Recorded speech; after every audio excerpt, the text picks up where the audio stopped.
Hello everyone. आज हम लोग बात कर रहे हैं राजस्थान पीएससी ने जो एडवर्टाइजमेंट निकाला है असिस्टेंट प्रोफेसर के लिए। तो आज हम डिटेल देखेंगे कि एडवर्टाइजमेंट में क्या नोटिफिकेशन है, कौन कौन से सब्जेक्ट के लिए ये नोटिफिकेशन जारी हुआ है। तो ये एक अच्छी अपॉर्चुनिटी है उन कैंडिडेट के लिए जिनके पास नेट या पीएचडी है अपने रिलेवेंट सब्जेक्ट में। इसके अलावा जिनका राजस्थान से सेट क्वालिफाई है जो लोग, वो भी इस फॉर्म को फिल कर सकते हैं। ओके, तो हम देख रहे हैं डिटेल यहाँ पर।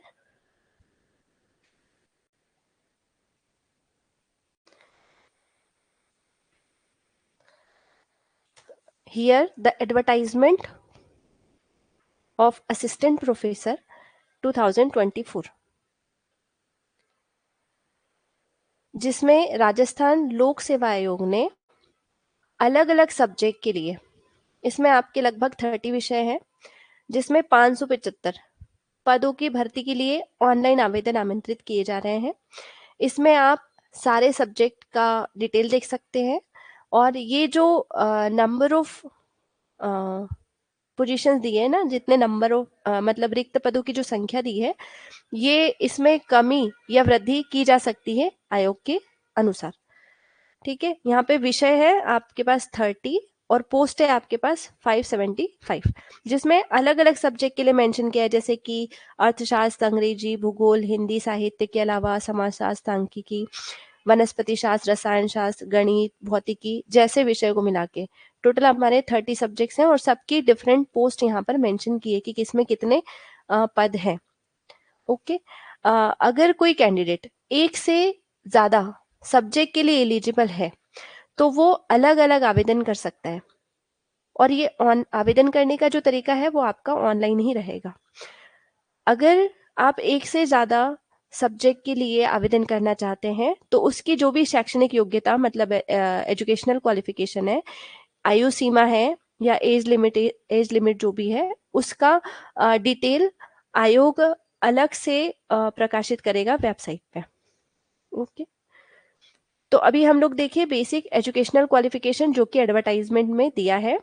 तो इसके लिए आपको चाहिए बेसिक एलिजिबिलिटी, इसमें एज मेंशन की है एडवर्टाइजमेंट में कि क्या एज लिमिट रहेगी, इसमें एक्सपीरियंस, और इसमें शैक्षणिक योग्यता के लिए कौन से सब्जेक्ट या क्या एजुकेशनल क्वालिफिकेशन कंपलसरी है। तो वो सब डिटेल चेक करने के बाद ही आप ऑनलाइन आवेदन कर सकते हैं। अगर फॉर्म में आपने कोई त्रुटि हो गई है या कोई गड़बड़ी हो गई है तो आप उसको संशोधित कर सकते हैं, और उसमें संशोधन की तिथि होती है, उस टाइम ड्यूरेशन में आप चेंज कर सकते हैं अपनी डिटेल जो भी आपने गलत कर दिया हो। यहाँ पर आपकी जो भी बेसिक एजुकेशनल क्वालिफिकेशन है वो है पोस्ट ग्रेजुएट होना चाहिए आपका रिलेवेंट सब्जेक्ट में एटलीस्ट 55% मार्क्स के साथ। इसके अलावा आपके पास सेट, स्लेट, सेट या नेट जैसे क्वालिफिकेशन मैंडेटरी है, या फिर आपका रिलेवेंट सब्जेक्ट में पीएचडी होना चाहिए। ये है कंपलसरी एलिजिबिलिटी। आपके पास नेट, स्लेट या सेट हो या फिर पीएचडी हो तो आप एलिजिबल हो फॉर्म फिल करने के लिए। ओके, अगर कोई कैंडिडेट पोस्ट ग्रेजुएशन में फाइनल ईयर की एग्जाम दे रहा है तो वो कैंडिडेट भी एलिजिबल होगा फॉर्म भरने के लिए। ये आपका एक फिक्स पे स्केल पर बेस्ड पोस्ट है और इसमें एज लिमिट दी है, मिनिमम एज लिमिट है 21 और मैक्सिमम यहाँ पर दिया है 40 इयर्स। ये एज लिमिट या एज लिमिट जो है वो कैटेगरी के हिसाब से भी डिफरेंट है, जिसको हम देख रहे हैं डिटेल में। तो अलग अलग कैटेगरी में अलग तरीके का एज रिलैक्सेशन है।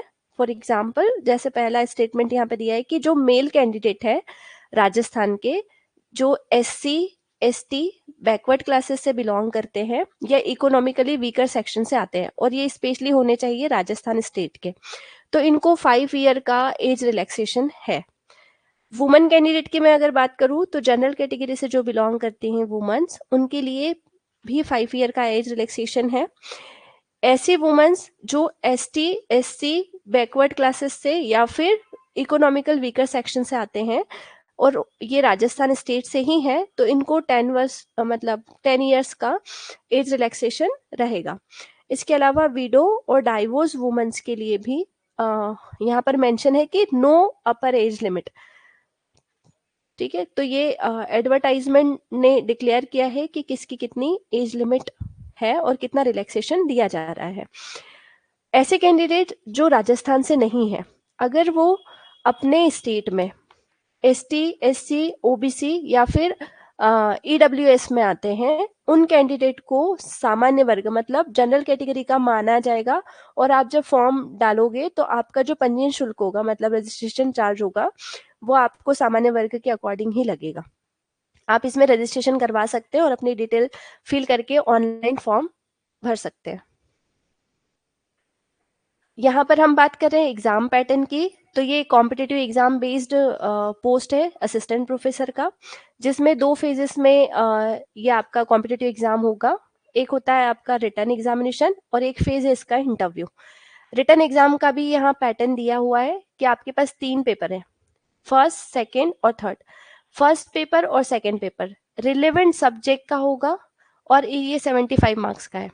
इसके लिए टाइम पीरियड है 3 आवर्स, 3 घंटे का पेपर होगा, 75 मार्क्स का होगा और ये आपके रिलेवेंट सब्जेक्ट्स है। जैसे मैं अगर बोलूँ कि आपका सब्जेक्ट है केमिस्ट्री, तो ये दोनों ही पेपर केमिस्ट्री के होंगे। ठीक है, थर्ड पेपर जो है वो जनरल स्टडी राजस्थान का है, तो इसमें राजस्थान का जनरल स्टडी मतलब जीके बेस्ड क्वेश्चन हो गए, जिसमें उसका पॉलिटी, हिस्ट्री, ज्योग्राफी और करंट अफेयर से भी क्वेश्चंस हैं। इसमें ये भी 50 मार्क्स का है और इसमें टाइम पीरियड दिया रहेगा आपको 2 घंटे का। इस हिसाब से आपका टोटल मार्किंग होती है 200 मार्क्स का। नेक्स्ट फेज में मतलब इसके रिटन एग्जाम के बाद इंटरव्यू होगा। इंटरव्यू में आपको 20 इंटरव्यू जो है वो 24 मार्क्स का है। तो जितने भी टोटल वैकेंसीज है, जैसे मैं बोलूँ कि अगर किसी सब्जेक्ट के लिए 25 वैकेंसीज है, तो इसके 3 गुना कैंडिडेट को बुलाया जाएगा फॉर द इंटरव्यू। इसका जो सिलेबस है वो कमीशन अलग से रिलीज करेगा, अभी इसका डिटेल दिया नहीं है। तो आयोग ने डिक्लेयर किया है कि they will be release in a separate website. इसके सिलेक्शन का प्रोसेस क्या होगा, तो अभ्यर्थी मतलब जो भी एग्जाम दे रहे हैं वो सबसे पहले रिटन एग्जाम निकालें, फिर साक्षात्कार होगा और फिर उस पे इनके जो रिटन एग्जाम का जो नंबरिंग है, इसके मूल्यांकन मतलब जो इवैल्यूएशन होगा वो स्केलिंग, मॉडरेशन या नॉर्मलाइजेशन पैटर्न को यूज किया जा सकता है। और इस हिसाब से जो भी लिखित परीक्षा मतलब रिटन एग्जाम और साक्षात्कार में जो टोटल नंबर होंगे उसका मेरिट बनेगा और उस मेरिट के हिसाब से बुलाएंगे। ठीक है, परीक्षा कब होगी और क्या स्थान होगा, तो इसके संबंध में भी आयोग सूचित करेगा सेपरेटली। परीक्षा का जो पाठ्यक्रम या सिलेबस या क्या पैटर्न होगा, ये जनरली वैसे तो ये एग्जाम ऑनलाइन मोड में भी हो सकता है, ऑफलाइन मोड में भी हो सकता है। और इसमें जो एग्जाम का पैटर्न होगा वो एमसीक्यू फॉर्मेट में होगा, मतलब वस्तुनिष्ठ प्रकार के क्वेश्चंस होंगे। और इसके लिए आयोग जल्दी ही वेबसाइट पर नोटिफिकेशन जारी करेगा। ठीक है, आवेदन की जो डेट है मतलब कब से कब तक कर सकते हो, तो यहाँ पर डेट दी है इन्होंने 12/1/2025 से 10/2/2025 12 बजे तक इसका डेट है। मतलब अभी फॉर्म आए नहीं है, जैसे ही फॉर्म ओपन होते हैं आप फॉर्म फिल कर सकते हैं अगर आप इस एलिजिबिलिटी क्राइटेरिया में आते हैं तो। ठीक है, ये हाँ हम है उपलब्धि प्लेटफॉर्म से जो स्टूडेंट को गाइड करते हैं कॉम्पिटिटिव एग्जाम्स के लिए, उनके वैल्यूएबल अचीवमेंट्स में हेल्प करते हैं और करियर काउंसलिंग करते हैं for the bachelor and master students. अभी हमारे पास CSIR नेट और असिस्टेंट प्रोफेसर के सेपरेट बैचेस हैं। अगर आप और भी डिटेल देखना चाहते हैं तो आप डिस्क्रिप्शन बॉक्स में देख सकते हैं, हमारे ऐप का डिटेल दिया है मैंने। और आप कांटेक्ट के लिए यहाँ देख सकते हैं। हमारे पास जो कोर्सेस हैं वो ऑनलाइन और ऑफलाइन दोनों मोड में चलते हैं। ये हमारा डिटेल है, आप चेक करें एक बार डिस्क्रिप्शन बॉक्स में। Thank you.